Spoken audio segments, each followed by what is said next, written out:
I gotta get my notes up. Oh, you got notes? I did some recon. A little bit. Tell me where you got this recon. I was listening to Did you watch the YouTube video that we did? No, I didn't do that.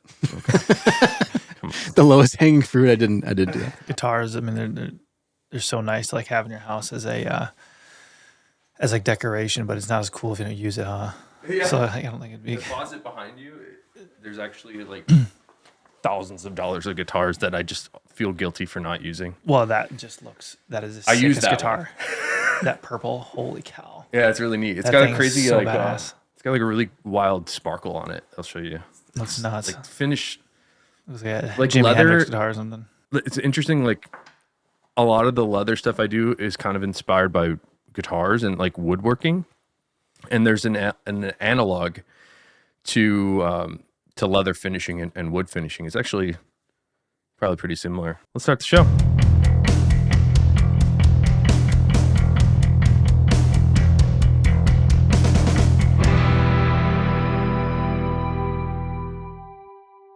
Hi, everyone. Welcome to the Full Grain Podcast. I'm Phil Callis here with Nick Horween, who's just taking a big gulp of something. Hey, everybody.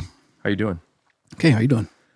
I'm great because we have some of our buddies here, Wyatt and Josh from Grantstone. Thank you guys for coming by. No, thanks for inviting us. Yeah, you brought me beer too, so extra bonus points. And it wasn't because I want to drink it right away, or drink it right away. Well, But, last time we met, you brought me Round Barn. You're right. I almost called it Red Barn again. That was very tasty. So you guys got some good beer in Michigan. Why don't you take a sec and introduce yourself, and then we'll go to Josh too. But tell me who you are, Wyatt, and what you guys do at Grantstone. We're a small company, so it's kind of hard to pinpoint what I do specifically.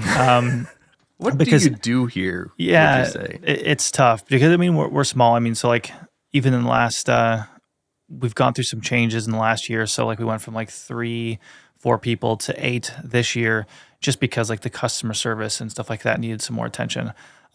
So yeah, I mean I kind of do everything from. I'm a little more. If I could be, I'd be a little more on like the design, line building, production, factory side, and then marketing and advertising. Mm-hmm. And then, yeah, but I mean, on any given day, like yesterday, I'd be going back and doing some returns or, shipping some shoes and stuff. But that's not, we have a couple people kind of doing that most of the time, but it's just kind of part of the deal. You doubled in size with your team in Michigan.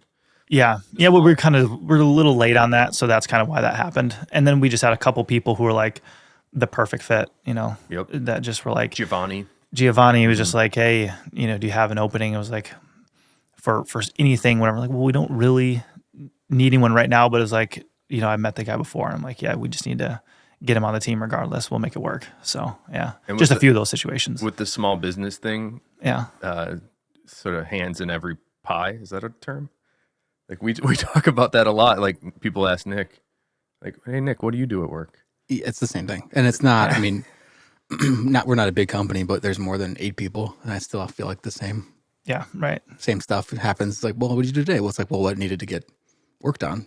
Right. Right. Right. Everything. Master of none. Yeah. Pretty much. Yeah. Josh, tell me about introduce yourself for us. Yeah, Josh Lang. Been working with Grantstone since 2016.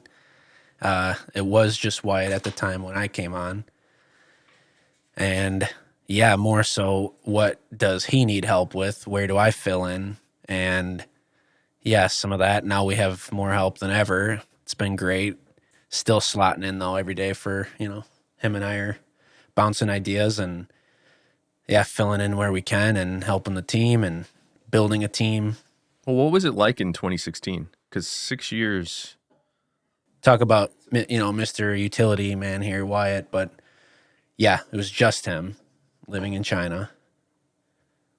It was no orders every day. It was a order every couple or every 3. We used to laugh. He'd say, hey, I'm not having a beer until I gather an order, right? Mm-hmm. So he'd have a beer on the special nights that we Big get one sobriety. pair, right? The first 5-6 months of business, get 1 or 2 pairs, feel every one of those, handle all the emails.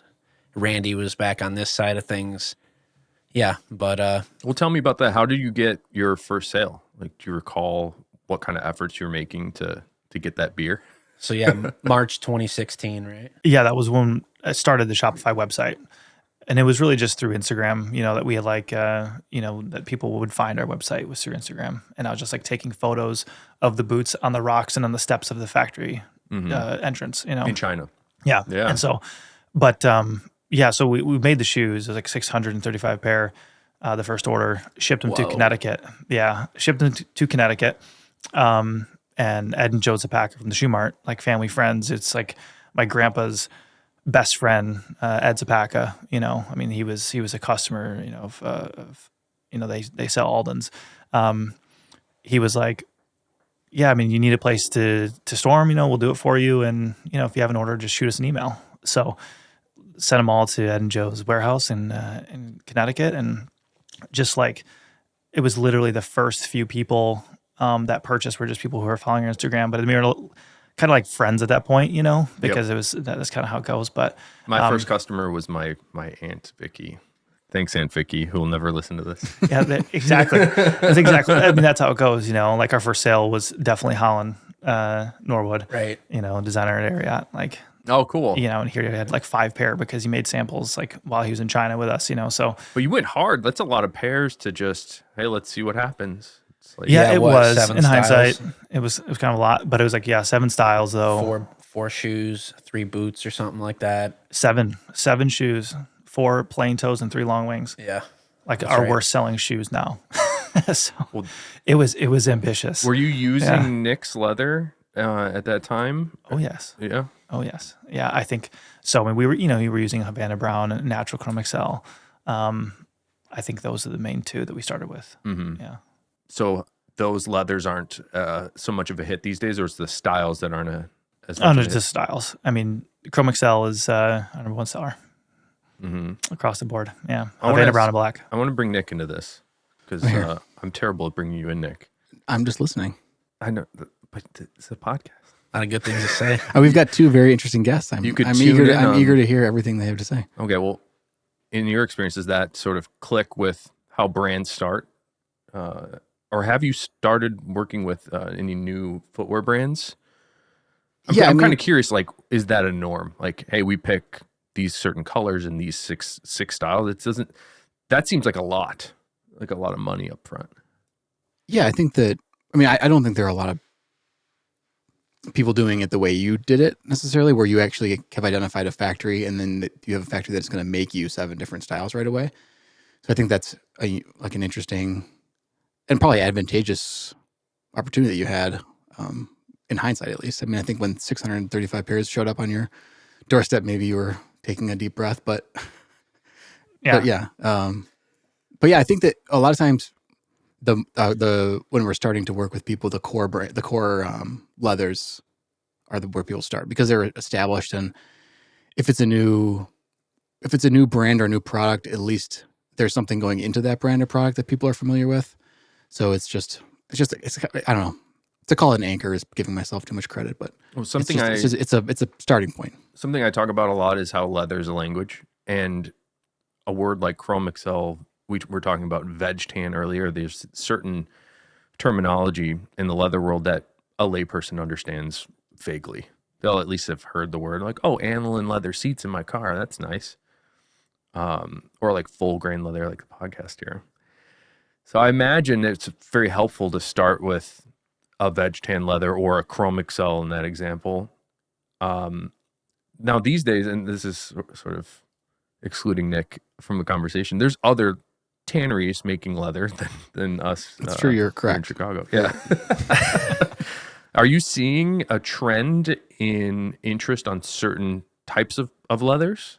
Maybe we can go into that a little bit. Yeah, and just to when we did start though, like that first 635, it wasn't exactly like that as far as like why we chose Chrome XL and stuff. Like, we'd been using Chrome XL for other customers at the factory for the last 12 years, so it was just like very, very natural because, I mean, for us, more importantly, it's like, what do we know? And we don't want surprises. And luckily I didn't have the 635 show up because I was there during the production for the first year of Grandstone. I was living in China. I wasn't in the US. So really our concern was like, or my concern was just, what do we do when we sell them and have to do customer service? Like that was the big concern. So like choosing Chrome Excel was because we had a history making shoes with Chrome Excel, It's not black easy. Chrome Excel.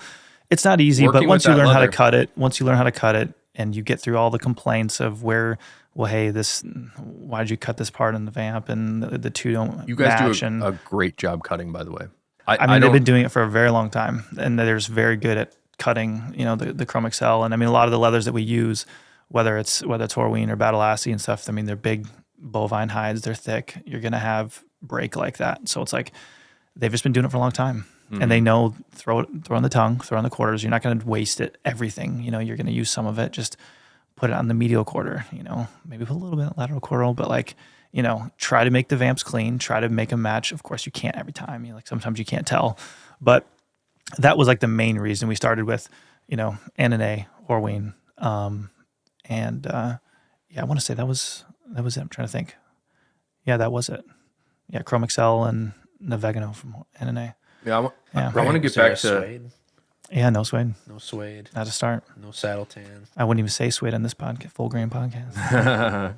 Well, suede's nice. Yeah, sweet. No, we didn't. I think it was, the two NNA, black and British tan, and then the Right. natural and Havana brown. Have Right. you? So, Nick is gonna love this conversation. Have you heard of the term Chrome Excel lottery? Every time, Phil.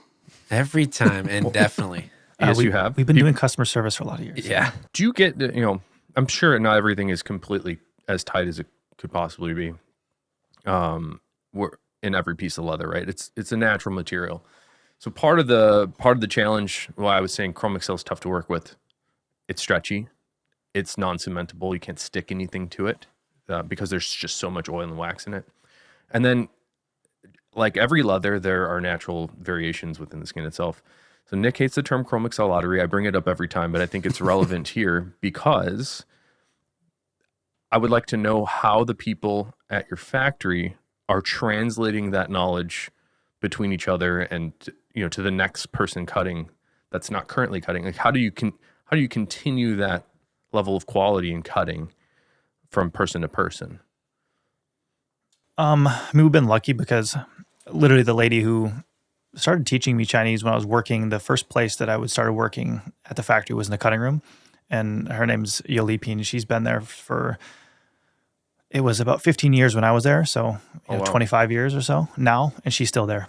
And so she does the mapping of the nesting, the patterns on Chrome Excel, well, all Grandstone stuff. So anything that's not that wasn't Grandstone, that would go directly to the cutters, and they just would have some basic knowledge of where to cut and directionally and stuff for whatever patterns they're making. We were doing Western boots, so outside of Grandstone. So, but as soon as we got into Chrome Excel, because while Chrome Excel is difficult to cut,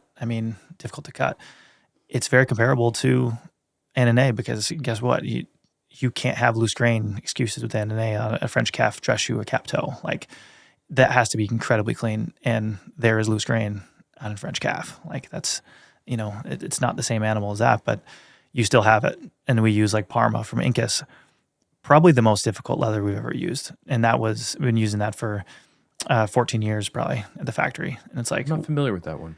it's a baby calf, vegetable tanned, a lot of wax, and you see all the draw. It's very transparent. And Beautiful. Sounds it's super, I mean, it's beautiful, but it breaks easily when you're lasting. If you do mock stitches on the toe and you last, it splits. Kind of like, it has a lot of similarities to shell, except it's way thinner. So it's a pain. So it's like Chrome Excel, you know what you're dealing with. But again, it's like they've been doing it for a long time before I was in the factory, and Yeah, I mean, and she oversees it, and there's, a big portion of the of the few floors of the factory, and she's overseeing it, and they stencil it out, and she's following, I don't know, I remember calling her the Shifu. yeah, right. Yeah, the master, yeah. Yeah, the master. Sifu. Yeah, she's the master. So Yeah. the I mean, Shifu. it's working because Yeah, and she's pretty intense also, and does a good job, right? all the pairs I have, very nice chrome, some of the nicest cut Chrome Excel pieces. And then I look at some of the communities that I talked to you about, Wyatt. You're not a member of the Facebook Grant Stone community. However, I am. And the photos I see in there, everybody's got really nice looking Chrome Excel. So how's everybody hitting the lottery, right? It's the Sifu, right? Yeah. Yeah, the master. Right. Yeah, and like we do have loose grain though. I mean, I wouldn't Yeah, be and we do. every day we'll get an email. I don't think at this point it's an exaggeration. Might be almost an everyday thing, and it's not just Chrome Excel. Hey, we've got loose grain here, there, and sometimes, or maybe even half the time, it's what do you think? Is this okay? I don't know, and it's just like it's hard to tell these people sometimes that like we'll use B grades for photo samples. Like it's stuff that people would be posting on forums saying this is not acceptable, whatever. It's like, I mean, trust me, if I forward that email to the person across the table, you'd be like, you need to explain to these people what leather is and what this article is. And so it's just like, it's so difficult to get that across. And I don't think we'll ever necessarily win that battle. We'll just try our best to try to educate when we can, but you're always gonna have loose grain and that's okay. Like, and we have plenty of people that don't have matching vamps and that will complain about it a little bit. And I mean, it's just part of the deal. It's just the way it is. And it's like, it's all right. It's a potential on every leather. I mean, not just. No, it's everything. And I'm Yeah. not trying to explain away my responsibility in this conversation, but I think that, and you know, there's cutting is a huge part of it. Making sure you're cutting from the right spot. There are times where it's flat on the table. You know, a piece of leather can be flat on the table and it can look fine, and you can cut it and it can look fine through manufacturing. And then when someone starts wearing it, then it starts to look in a way that maybe they don't want it to. But there's nothing fundamentally wrong with that piece of leather. It's not, you know, the performance isn't compromised. It's just looks, the grain looks different than it would if it were cut from a different place. I mean, I think it's a little bit of an overreaction at times, but at the same time, the customer wants what they want. And if they want both their shoes to look exactly the same, I mean, I understand that too. So it's a tricky, There's a dissonance. There's a dissonance between how the product looks on the shelf or in a photo sample online, and once you take 5 steps in it. So I sympathize with you guys a lot for that reason, but also, And then to discuss that written communication through email, you know, clearly passing the message back and forth without hurting any feelings. Yeah, it's tough. that's what he's done a lot of, you know, he's put a lot of effort into the service and the product, which is our backbone, right? And we've hired a couple people this year. They've also been getting grilled with these questions and them asking us, and how do we keep a policy to be consistent? It's part of our everyday too. Yeah. It's a little bit of a language, and that understanding of the material is confusing because there's no analog as far as I can tell, you know, from leather to other things. Yeah, and it's never black or white. Yeah. It's never black and white. It's, yeah. I want to ask you, Nick, is it possible to make a piece of leather that does not have any break at all, or like any sort of coarse pebbling, to be a little bit more easier of a question? hmm. Kind of thinking resin, like treatments. I mean, anytime a leather flexes back against itself, at a certain point, whether it's, you know, the first flex or the millionth, it's going to start to have that same phenomenon is going to exist. I think that, I mean, the easiest way would be if we were just to ship bends. I mean, if we ship No bends, bellies, no no bellies and necks. no shoulders, I mean, that would be the quickest way to, and then leather prices would, you know, quadruple. Yeah. Because you're cutting the cost of those parts of that don't go away. But it's tricky. I mean, it's because so we're an industry of byproducts, which I say a lot. So we're trying to use the whole thing, and then we're selling that. I mean, we do cut out this areas that have damage to them or that are, you know, too loose or that, you know, the break, you know, like the flanks and like the parts of the bellies that don't meet quality standards. And we do trim pretty well, I think. But Answer my question.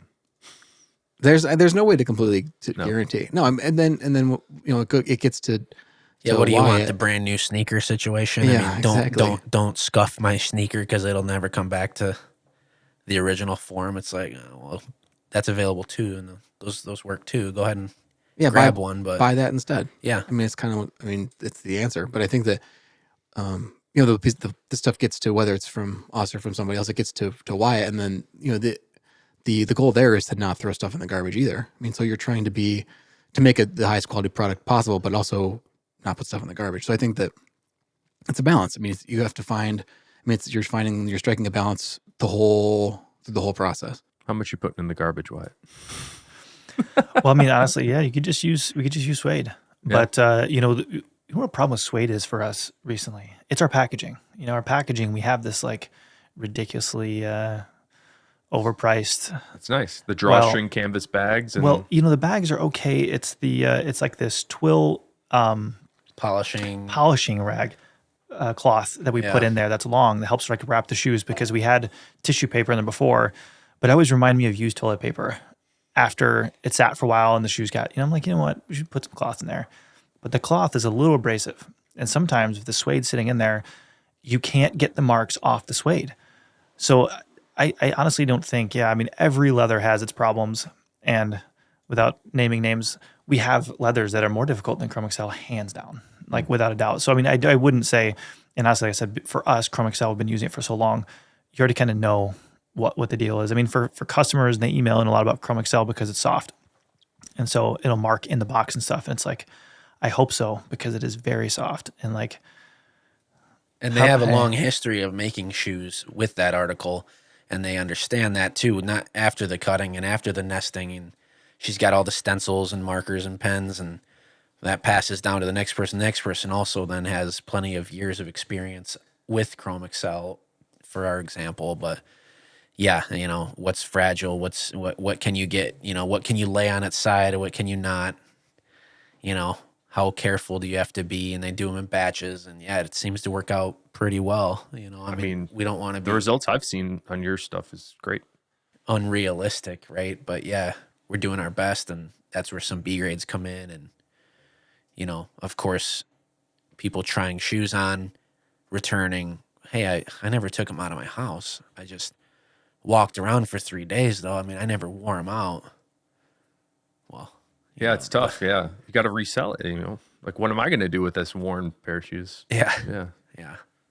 no, Which is the second part of the conversation. But yeah, the first part, getting it to the customer, Chrome Excel is also easy to polish, you know, and work on because it's soft, and you can, you know, use a bamboo stick or a deer bone or a spoon with some conditioner, and it's amazing what you can do also with that article, which you can't do with many other articles. So, Yeah. Are we trying to throw Nick a bone here with the Chrome Excel then? well, that's just part of the, yeah. But there's a reason it's lasted 100, or it's been a material for 100 plus years. Yeah. So my thing that I keep pushing on though is so recently there's been some criticism of Alden, and I like having a conversation about that might make Nick uncomfortable, because I believe that there's always possibility to make it better. So if we just say, yeah, well, it's Chrome Excel, it's great. You always think you're making me uncomfortable. I'm not. I feel good. You feel good? All right, cool. I'm so relaxed. Chrome Excel lottery. He's thoughtful, though. Yeah, it's You're worried about me. Yeah. Okay, I'm worried about you. Well, it's interesting because there's an obvious bias here, and I want to push on you so people don't perceive a bias. You know what I mean? But I mean, and having said that, I'm very biased too. So I push myself talking about this topic right now because I love Chrome Excel too. I have a pretty global bias, though. I mean, I'm biased to Grindstone. Yeah. I would defend people that you like. product too. Yeah. Well, so there's been a conversation about Alden recently criticizing some of their material choices and their construction. And it pains me to see it because I love that brand. I love their products. And I like to see the conversation at the same time because hopefully they'll see it and it'll make them better. In the same way that I like having the conversation about the Chrome Excel lottery, where, like, you know, maybe there's new things to try even after 100 years of that material being made. You know, maybe there's another way to do it, or a different material, you know, that's Chrome Excel 2. Because there's a lot of good ones out there. New Coke.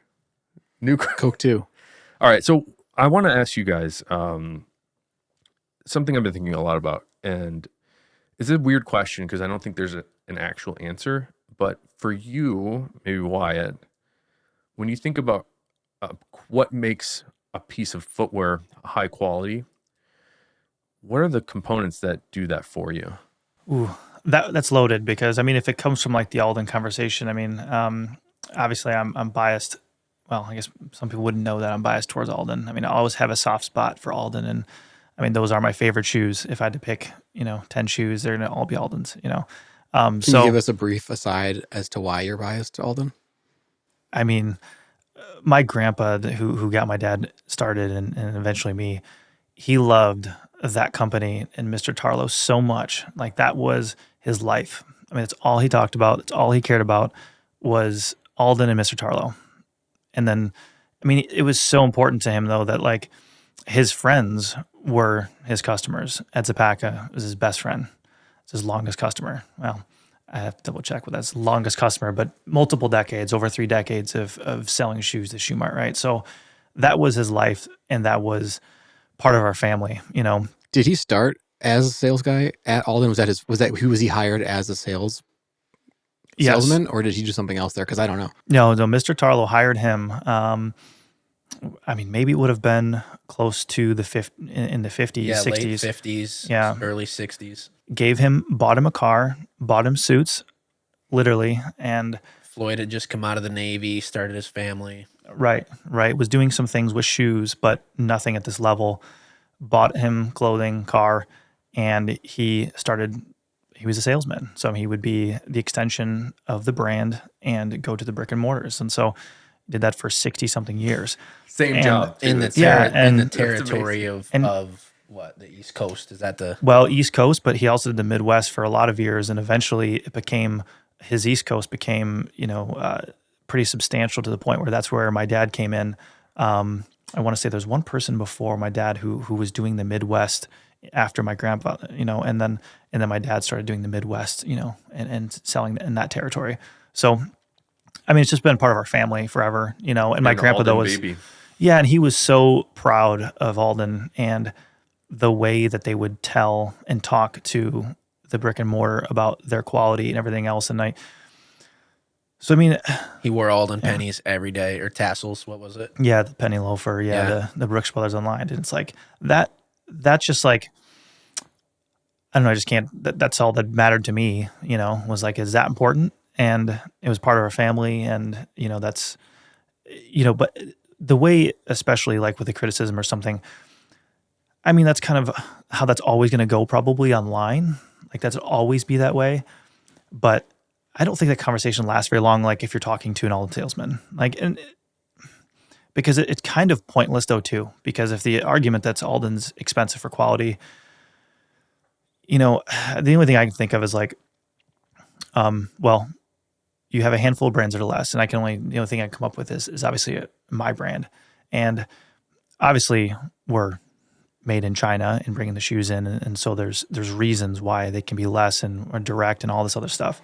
But the reality is I don't even know what the cost of our shoes should be in 5 years from now. We're still learning every day. I think the biggest cost to our shoe right now is honestly the customer service. It's making sure that the customer's happy with the pair they got, whether it's because of a leather issue, whether it's a make issue that we missed at the warehouse. That's something that is very hard to account for when you don't know what's coming next year and the year after that. So Alden's been doing this forever. Plus they have their tiers. You have your salesmen who are taking care of the brand and explaining this to the brick and mortars, who then have customers walk in who don't know anything about Goodyear Welt, and romanticizing the product, fitting people. There's so many levels there. And so to me, it's like they've been doing it for so long. I just, it is what it is. And that's, because there's a lot of new brands that can come in like ourselves and stuff. It seems like a lot of them don't make it past 3-4 years. And sometimes it was meant to be that way anyways. Maybe they're, build something and sell it or something like that. But no, I mean, It's a tough business. it's ridiculous, especially what they do, the materials they use, how many lasts they do, how many widths they do, and then trying to get your brick and mortar store to like carry some triple E's other than molded shoe or something, or quad E's. And they're like, it's so much inventory. And then you have 4,000 pair in the back, and then someone comes in, you don't have a 7.5 D of an Indy. It's like, it's a nightmare, literally a nightmare for the inventory. So it's like, I don't know. I think, if someone can buy a calf shoe from Edward Green for $1,300-1,400, I don't really see the discussion. Really, it doesn't really make sense to me. To me, it's like they put a price on it, and there's a reason people are buying it, including Edward Green. They're amazing the way they're finished, the way that I would imagine the customer service at the brick and mortars. If you have to go direct and buy from them, people would require that, and there's a reason they. Size in person is a thing, Edward Green will ship you shoes across the world for free shipping. I think internationally, it's like, how do they do that? It's like it's part of the cost of the shoe. It's all in there. But they make a great shoe and been doing it for a long time. So to me, it's just like it's hard to have the conversation. What's better, worse, whatever? It's like, do you like it? Buy it. That's my is a answer, Rolex too. Submariner worth whatever? I mean, I don't know. What do you think? Yeah. It's as much as the next guy's going to buy it for. I don't know who's going to outbid the other guy. So, I mean, Alden has so much history. The way they do shell cordovan, I mean, their color 8 is the best. It is the best. Very random opinion there, but it's like that is the best shoe. How they finish the. I mean, it's the shell. best. Yeah. So it's like, I mean, so for the cost, and when you see what else is out there for the $1,000 range or $700, $800, I don't really see the conversation, especially when, but I get it. For example, if someone is doing a YouTube review and saying, okay, hey, this doesn't have this component, so it's not as good. It's like, that's an opinion. Everyone should take that with a grain of salt, but they don't. They lose it, and they're, it's all online. They're going nuts. It's like, it's a guy's opinion. It's okay, but it's like, at the same time, I wear loafers. I don't really care for boots. Gucci sells loafers for $1,000. They don't have midsoles. They don't have a lot of things, but they still charge $1,000 for it. And they're nice loafers. Right. I can't really get a Gucci loafer for $500 anywhere else. Mm-hmm. I don't wear Gucci loafers, trust me. But I'm just saying, it's a good shoe. It's a really nice shoe. It's $1,000. So be it. You're paying for a lot of stuff that's not going into the shoe, though. I mean, you're paying for a lot of stuff that's not giving you value back every single time you put them on your feet. So it's with Gucci. Yeah, I'm with not to pick on Gucci, just with those big brands. I mean, not to say the products aren't nice, but I think that they've got advertising dollars that you're paying for too. So yeah, there's a resale opportunity there. Sure. Yeah, I don't know how deep we want to go on that. The Alden thing. I don't know. I mean, we can keep going because I have a Well, tell me if we should not talk about that. We can. I don't want to. I mean, we can keep going because I talked to. And you don't want this aired. No, right? we can't. I don't know. I mean, you accuse me of being biased all the time. Well, we are all biased. I don't want to be like the. I mean, I think the product. To Wyatt's point, I think that you have to kind of let the product speak for itself, and you can do whatever you want and write reviews and stuff. But you've got how many years of boots out in the world, and I mean, the longer your product is out there, and the more people have an opportunity to wear it, and the more pairs that get out there. I mean, that's sort of a testament to that product in itself. I think that Yep. the only thing, because I talked to Art Tarlow about this, I finally worked up the courage to ask him about like just what he thought, if he'd even heard about this. You're talking about the Rose Anvil, the whole indie boot breakdown. thing. Yeah. And have you seen that too, Wyatt? Yeah. Were you referencing that a little bit? Well, yeah, I know that's what's being talked about. Yeah. And so he was, I mean, he's like, we've made the boot the same way for, first of all, not defending himself at all because he doesn't need to, but, the boot's been made the same way for 60 years or whatever. And the materials are chosen for a reason. There's breathability and moisture, in the management concerns and those. So all those materials are chosen purposefully. And I think the biggest takeaway I got from the conversation was, and I think that's the same for all three companies where like, if we start to look at where we can save money on like that scale, like if we're trying to change like these components and sort of pull something over on people or not, or just save money, we're automatically going in the wrong direction because we've built a following, or we hope we've built a following of people that are interested in something that's of quality, and to start to compromise that has detrimental effects. I mean, if not right away, then definitely down the road. So I think that's the message is that's the wrong decision and not the way people, at least in like this segment of the market, are going to go. So my question to the group, I suppose. Do you feel like there is any valid thing to criticize about Alden ever? Because in the way I'm criticizing some loose pockets or bellies or sections of hides on Chrome Excel, there's always room to improve. Is there any valid criticism that could be presented, or is it all just explainable? Like they've been there forever. No, of course there's Yeah. criticisms that can be made, and I think that the people that own and work there would probably be as critical as anybody else, if not more critical than anybody else. Right. Yeah, and it's like, I know if my grandpa heard that, If your grandpa heard what? criticisms of like the components. That's what I loved about it. He could care less. Oh, about the components? Well, the criticism aspect of it, he could care less, and that's something that they have, and I appreciate that so much. It's not something we can do so much because we're a young brand. We haven't proven ourselves for all the things I was just saying about. We don't even know our pricing structure the way these companies that have been in business for 20 years, right? So there's so much there to learn, where it's just like, yeah. And I think the biggest thing with the components too, and I remember talking to someone about this about a week ago. Ben at Stitchdown is just like, there's one thing. What's popular right now is it's heritage like boots, right? 15 years ago, that wasn't a trending thing. And so I think sometimes what's lost in translation a little bit is like the gnarlier the build, the heavier the weight, the thicker the whatever the counter, the thicker the insole, the better. Where it's like, I want that suede Edward Green tassel loafer. I don't want any of that, and I will pay the same amount for that as something to go logging or just wearing in the city, but wearing something that's way overbuilt.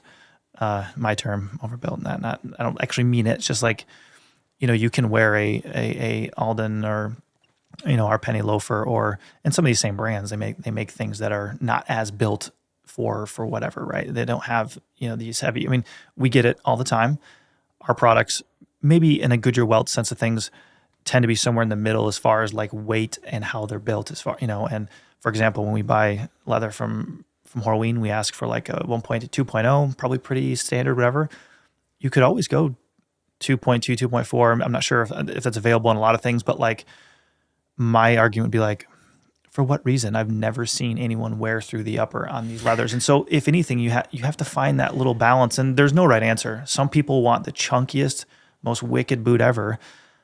I don't like that at all, but some of my friends love it, and they laugh at my loafers in December. And I'm like, that's okay. That's cool. Yeah. Like, you just keep working out your calves. I don't care. Like, and so it's not like, like the so I think there's a little bit of that right now. People really get into details and are like, well, this leather insole's thicker, which that could lead into like the hand welting, which, okay, maybe that is better. But like thicker components, heavier weight leathers, that's better, whatever. Where it's it's like quantifiable, right? It's hard to quantify. Right? It's hard to quantify, like, what do you like? 100%. But if a guy and me on YouTube can say, well, this is 6 ounces and this one is 5.5, so the 6 is better. It's like, why? Yeah, and I think, and the same thing, like, I think that's an opinion, and I think that's totally fine the same way. I'm going to be like, I don't like that boot, or my favorite shoe is an online loafer from Alden. It's like, and I like it because it's the most comfortable thing in the world, whatever. When someone else is like, I hate that last. I'm like, I don't like you. But you know what I'm saying? Like, it's just it's opinion. It's not a big deal. They're shoes. Like, it's not a big deal. Right. They are shoes. And also bringing it back to your original question, what components, right? I don't know if you said ours or any components, but yeah, you can get away with some fiber board or paper board or some, different things. But yeah, I just hear your dad in my head right now. Leather heel counter, veg tan insole, and a good last. So, Alden doesn't do that, right? Alden does some of the leather board in the stack. Yeah, and I'm not really gonna even comment. I don't know enough about that. Yeah. Well, so the thing Nick was talking about is apparently that has some wicking property to pull it from the midsole back down. The opposite. Pull it up? No, to avoid moisture retention inside the shoe altogether. So on the non-leather outsoles, they use the bonded leather inside because it doesn't, since it's impregnated, it doesn't take in moisture, it doesn't soak up moisture. Oh, So okay. it's more impervious to getting wet. Oh, I thought you So- said it was wicking. No, it's the opposite. So they don't want moisture to get trapped inside the shoe and not be able to get out through, the non-leather outsole, like the Neocork or the Commando or Crepe, whatever. So they're trying to manage moisture inside the shoe so that when they, when or if it needs to be recrafted, it's not all dry rotten on the inside. DW Frommer was huge on that for the sense of leather outsoles. And he would, and I think this stuff is fun because we're kind of nerding out about these details. I honestly don't think they matter because it's more fun to talk about. And I think, and when I say they don't matter as far as like when you use, for example, everything's so situational. We don't use a heel counter in our penny loafer for a reason. Some penny loafers that are unlined still have a heel counter. Not my preference. That person might say, well, I want heel control. I don't want the back of the shoe getting sloppy. And I'm like, well, I want it to feel a little bit more like a slipper. And they're gonna be like, okay, like it's not, doesn't have to be one way. That would be almost terrible, right? If that's why you can choose different options and choose different brands. I mean, that's why, these brands, even one brand might do different things for certain models, like I just mentioned. So yeah, but definitely heel counter, a good heel counter for heel control, leather insole, backbone of the shoe, and then like the last. You can't go wrong with those answers. Yeah. I've seen some comments, speaking of heel counters, I've seen some comments about Grandstone's heel slipping. Have you had this feedback from any of your customers? Never heard that. No? Yeah. Oh, you have? Which goes with, we've heard. I wasn't joking. I didn't know if you'd heard that. Oh. Well, and it kind of goes hand in hand with the leather heel counter, right? It's stiffer, it's thicker. When you first get the shoe, it's the shape of the last, or say it's been sitting in the box and it's not going to necessarily grab your foot when you lace it, as would a soft piece of paper or fiber that, the first 25 minutes of wear, or say the first 5 wears, it doesn't have the heel slip, right? I'd say that's probably common, just by the trait. It's softer, it's going to grab you, but then long term, it's also softer, it gets a little washy, you accidentally step on it, whatever the case, leather is actually going to start to fit you, the shape of your heel, right? And then hold that long term. So the short term, fast, that sometimes can bite you too, So that's where we stand on it and try to tell that to a customer through email who's wearing a penny loafer with no laces. And what do I do? It's like, well, you have two options. You can either stuff that foot in the loafer, break it in like half the customers expect, or you can get something large enough, let your foot spread. It's a loafer. Yes. Do you catch a little slip?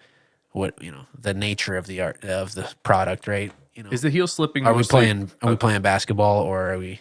Is it a concern mostly on, obviously loafers? You can't tighten down the laces, but are you hearing that feedback for all styles, or is it just on the loafers? No, it's pretty common throughout the collection, through all styles. Well, I'm wondering, the reason I ask is because it's always the emphasis of the customer, right? That's really? The first, I guess, what does the foot have enough room in the front? Yes. And does does it lace up, or does it tie around my, it's kind of the first thing they're thinking of.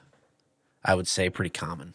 Right. So I'm wondering with the lasts that you guys have is something I wanted to go deep on, but I don't know how much there is there.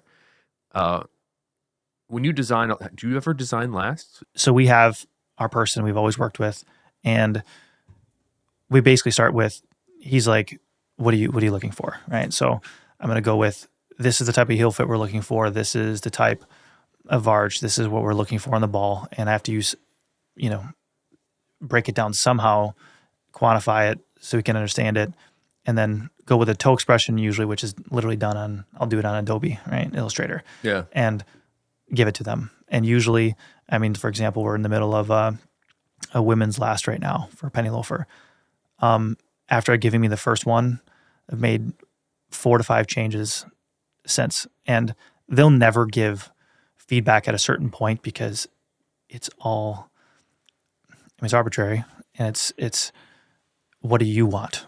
I'm not, if I'm like, hey, I don't want this to slip, anymore in the heel. He's like, well, I mean, I could lower the instep, but you're gonna have a problem getting in the shoe. Like, you know, I have to be specific. Like, well, let's lower the instep 1.5 millimeters and let's keep the ball the way it is. The heel, can we pitch it in a little more, or what do you think? That type of thing. So that's how all of our lasts go, starting from, you know, and now it's a little easier. The process can usually turn into a little quicker. I say that, but the last few haven't been that way, just because we have something like the Leo that's we're very, very comfortable with. And so I can at least have those measurements. But, you know, between the 4 or 5 core lasts we have, they're actually so different when it comes to measurements. But that's the fun part. You can sit there and play around with it. This women's last, we're doing this lounge loafer. It's more of like a slipper.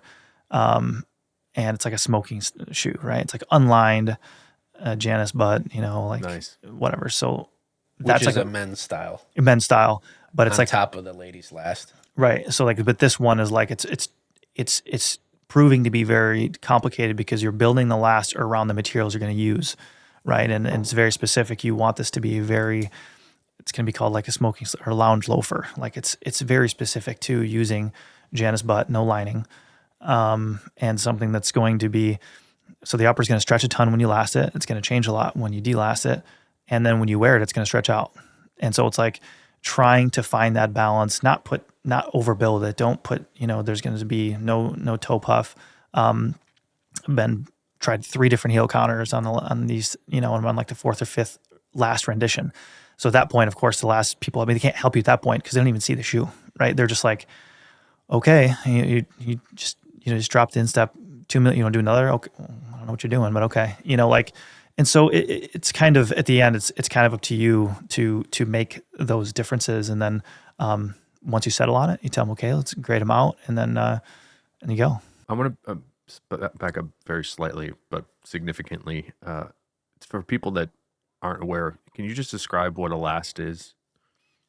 The mold that the upper is wrapped around to make the shoe. And what I think is completely fascinating about a last is that not only does it have to perform a function, but it's also can be very beautiful, right? It's suiting multiple functions in aesthetically and for fit, but also it has a 3-dimensionality to it. So when you say you do like a foot tracing, that seems like a really specific challenge to work with lasts and come up with. It is, and I'll say, like, I don't think of our last very beautiful as far as like the look and the fit and finish of when the shoes lasted, and even when it adheres just perfectly the upper and everything looks great. But it's kind of the style of our footwear. You know, it's something that You don't think it's beautiful? I wouldn't. I mean, you know, to me, I think that kind of goes more into the. I think of like a lob or a green or something like that. Sometimes I think that those have some amazing shapes built into the last and the way that they last those shoes. But I'll say it's not for what we do. It's not for what we do. You like those because they're longer and more slender? No, and I wouldn't say I necessarily like them in general. I You just think they're beautiful because of... appreciate it. Yeah. Appreciate it. I mean, some of the French brands, and they're insane. You look at the shoe and you're like, I mean, I would never wear it, but holy cow, it's a piece of art. I think our last, the beauty of our last, not as much aesthetic. I like the way it looks too when I wear it, but it's because when it breaks in, it has a certain look to it, you know, and it's comfortable. And I mean, that's all I'm always striving for, is for something that's comfortable in every single one of our shoes. I'm kind of in between a DE. And so if anything, for all the people out there who would like to try our stuff that are narrow-widths, really sorry, because everything of ours, like as a D, is full. And that would be a downside for people who have narrow widths, you know, and people who email in who are Bs particularly, let alone an A. But like, you know, that's kind of what we're doing, and that's kind of what we know. That's what we're good at making at the factory. That's all I know as far as last making is finding something that fits comfortably, especially learning now with our customers too, where's the sweet spot for the instep. I mean, a lot of, because the last is one part, but also like on shoes that have bleachers or eye rows on a boot, how close do you want those to be on your model? You know, how close do you want those to be when they're lasted and you have the laces tied in? Like our Edward boot or an Alden Indy is kind of known to being full. And so those can lace up a little bit closer than maybe some other styles. It allows for a taller instep, allows for a fuller foot. So there's a lot of that goes on to where like, Yeah. And that, unfortunately for our business, is total shame. Is like, you can't have these conversations. You can't. You're just like, oh, here's a leather and it looks cool, leather outsole, leather insole. Like, but we didn't even say that half the time because we've said it a million times over. You're like, I don't know. Like, here, take a look at it. Do you like it? It's so hard to have the in-depth conversations that, like, literally, we were talking about this, just a few weeks ago. A lot of our customer base, they choose our shoes because it might be familiar to them, or they know the leathers and they're like, I want to try this. But when they come back, it's usually because, in my opinion and of our experience and feedback, I feel like the majority of the time it's fit. Yeah. Well, they're not going to buy them if they're uncomfortable, especially when you have other options out there, other brands that make good fitting lasts. My suspicion is that most people do not know what a proper fit should feel like, including myself a few years ago. Like, I had so many pairs. Nick and his dad were similar sized, so sometimes Skip Horman would get, like, the pair of indie boots I have, he gave to me because he's like, yeah, these aren't perfect for me. And I was like, seem good to me. And I'm like, just wanted indie boots. And I don't know if and so I have many, many different sizes and they all seem to work. But, I'm in the same boat. Yeah. Yeah. It's just like, I don't really understand. I know it's ball to heel. But I seem to make it work on many things. Do you have any breaks down to a lot of your understanding, or I guess your preference too. Well, is it kind of like we were saying, if you like it, it's good? What do you think? Or is there a very technical thing to fit that I'm missing? I don't know. I always throw around the term Cinderella fit, everyone wants it. Mm-hmm. Is that realistic? Well, that's where you become loyal to a certain last or a brand. Yeah, because there's some consistency there. But of course, this is that's where made to order or, custom fit or, if you want to go down that road, that's there too. However, yeah, we almost have this soft orthopedic background where we're trying to allow the foot to spread and function properly. That takes some of the emphasis, which is probably where Wyatt says, well, I don't know if it's beautiful, say our diesel boot. It's great. It's awesome. But yeah, it's not going to be the curvy, sexy, best in the lineup of, the world's boots or something. But yeah, you're going to get the function and a little bit, he mentioned overbuilt. You're going to get that out of that with a good fit, which is where a lot of our loyalty comes in. And yeah, you create a little bit of a lifetime customer and versus a quick sale. Right. Yeah. So we always kind of, and he goes into a lot of those with the last, and it all goes right into the last, right? What's the cause and effect of those 2 millimeters you want to adjust? What are you trying to do? Because you can't fit them all. You can't. Well, I think there's a big part of it that's like, the majority of our customers, overwhelmingly, when they email in, they're wearing something that's too tight. That's just a 100% of fact from our experience, just from our customers. And if you ask them, is that tight? They would say no. Right. That's what my point is. I don't think people understand what it should feel like. Hey, I wear a size 10 in Alden Berry. What size do I wear in your collection? It's a quick answer. However, through trial and error, Wyatt and I have, and everyone doing customer service, it might lead to, hey, shoot us a picture of that Berry last 10D on your foot. Let's see how that goes. Foot's going all the way over the welt. You can put 4 fingers between the eye rows, right? That thing is barely being able to lace on that foot, right? It's like, hey, does that feel snug? No. The first 2 years was, but the last 3 years have been good. I had to put 100-inch laces in them, but other than that, they're fine. Yeah. And it's like, whether you even want to admit that as a customer or say you have 10 pairs now and Josh on customer service at Grant Stone says, hey, I think you need an E-width. You're kind of like, I don't think he's right. I definitely don't want to. Shoe. Yeah. Where it's like, well, what about my closet? I think people peg themselves to a certain size in like a running shoe or whatever. Like, I am a 10E or whatever it is. They're like, I'm always a 10E no matter what. It's like, well, I mean, I think that's a thing people, most people listening to this probably know a bit about last, but I think a lot of people don't understand that, a last has such an effect on the fit also. So what's your general guidance for sizing for people? First of all, tell me how it should feel. And then how do people get sized properly with you guys? I mean, that's such a tough one. But I have a hard time sometimes telling people how it should feel because easily 80% of our customers go down half a size from a Brannock or true to size very consistently, and it works for the majority. We do not have the majority of our customers return products because they choose that size, and most of them work well. I do not like a tight fit at all. I wear the same size in our shoes as Brannock. I can't stand the feel of tight shoes. Same here too. Same as Josh. Yeah. It's like I will never tell a customer that because they're gonna and they're gonna get the shoes and like these things are massive, and it's happened thousands and thousands of times. Like we know that's the case.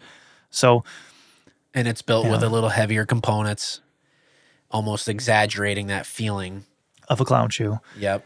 And so it basically, that's how they feel. And so what we usually try to say and get across is when you put your foot in the shoe, it should feel comfortable. You shouldn't have uncomfortable pressure anywhere. You shouldn't have hot spots. And when you lace it up, you almost want to tell them, expect a little room in the toe box and a little room in the front of the shoe, because that is the most common thing. Is because the majority of people around the world wear sneakers, and sneaker lasts are built to have your toes go closer to the end of the last. So they're used to having that rounded shoe and their toes almost touching the front of the shoe. They get our stuff and they're like, I have an inch in front of, these things are way too big. You're like, that looks snug on you. Like that is the right size. You may even need E-width, something like that. And so it's just a shape and all that stuff, which you don't get that as much for the people who wear Goodyear well. They just like to, for some reason, the Red Wing phenomenon of like buying a full size down, whatever, and blowing them out, like that seems to be pretty kind of going away though, like because people have noticed it and moved away from that a little bit. But still, I'll have Gio in the other room, like he'll literally just start laughing, and I'm like, hey, what's up? He was like, no, a guy wears a 11.5 Nike but a 9 Red Wing. I'm like, that's every day, that people are sizing down like that. And so, it's tough. Maybe we could be careful with it because you've sized me directly to 9.5 triple E and brass boot that you had a hand in getting into the world, Josh. The brass boot, you were not offering, when I was trying to buy it for the Thunderdome, you were not offering them in the 9.5 triple E. And I think I sent a message, hey, what do you suggest? So surprisingly, I think it's a 10.5 E, and that fits me. Actually, kind of like it more, if I'm honest. Are the lasts are the same, the diesel and the brass? So they're different. Maybe that's why. What do you think? Well, and that translates though. If you're a 9.5 triple, theoretically you may go to a 10 double, or a 10.5 single. Oh, okay. So and it can follow that scale. With our it grading. Can. Yeah, with our grading, yeah. And I actually kind of like the 10.5 E better. I don't know. Yeah. I used to think it was the 9.5 triple, but so when you say people are pegged to a certain number in their head, the widths have such a significant. Like if I told my wife, I'm a 9.5 and a 10.5, but it depends on the E after it, she'd be like, "What are you talking about?" Well, I think that's interesting. I think that maybe people don't know. Probably a lot of people listening to this do know that what the relationship is to how wide it is to the length. Because when you make something wider, the length doesn't stay the same. Maybe you can tell us about that a little bit, because I'm sure. Which sometimes is a lot of customers won't. That doesn't necessarily translate to them. They're not even aware that the length would go up too. A lot of these other brands, though, they won't. To Nick's point, like a better grade brand, they will adjust the length because it's truly grading out a width, which pushes the length out. So like for us, if we go up in a width, it's like 4.5 millimeters in the instep in the ball, and then it's like 1.5 millimeters in length, just so it doesn't look too out of proportion. It's just that is what they have come up with as a grading scale that seems to work best on average. And so that does happen that way. But there's other brands that don't, they do it differently. They use different grading systems. And then especially if they want to use the same, they've got this outsole mold and, they don't want to make 42 of them. I mean, they're going to take that double E and just add depth, or single E and just add depth to it. So, there's a lot there, So it's if you pretty took confusing. Yeah. a simple example, if you took like my understanding is if you took a 10D and just made it wider to accommodate like a triple E, it would look very awkward, right? That's the grading you're talking about for lasts. Yeah. Except, it isn't a perfect world. So you wouldn't actually, it would really depend. So if someone put on a 10 and it was snug, the first thing you're going to go to 10E, the length difference being that 1 to 1.5 millimeters is, you can't even see that. It's so small.